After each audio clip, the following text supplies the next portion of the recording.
So today I'm shooting this video from outside. I was actually working on my deck. It's week 6 of the COVID lockdown, and I think people everywhere have their honey-do lists, and I received the honey-do list of redoing the deck. And so there's a little trick that I was doing here. Instead of replacing the boards, I thought I'd just flip them over and then see if I could use them on the other side.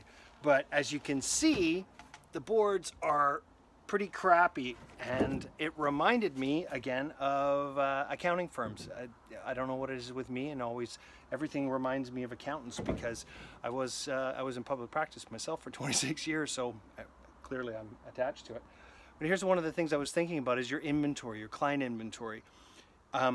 When I work with my coaching clients, the first thing we look at is positioning. Once you've got your positioning down, then you go to your inventory and you analyze your inventory to see if your inventory of clients is fitting for your positioning. So I kind of liken it to these boards. It's like you're trying, like if you go through your client inventory and you're like, okay, this is a good client, but you're trying to make a good board, a bad board into a good board. Like this board is just crap. Like it's got big knots and cuts. Like if I flip this thing upside down, if I just flip it upside down, it's still going to be a crappy board. So I need to fix it.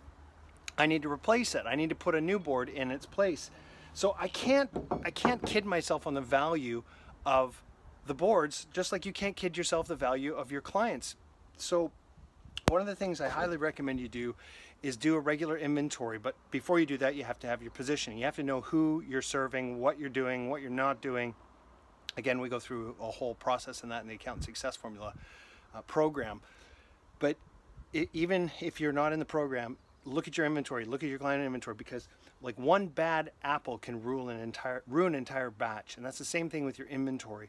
Make sure that you're checking your client inventory and that you're getting rid of bad apples, or in my case, getting rid of bad boards, because I'm going to be going to Sleg's lumber yard sometime this week, I'm sure, to update, drop about $1,000 in lumber and fix this. So for the rest of you that are at home on this COVID lockdown as well, and you have your honey-do list, why don't you make a comment there, tell me what your honey-do list is, and stay tuned for more success tips to come.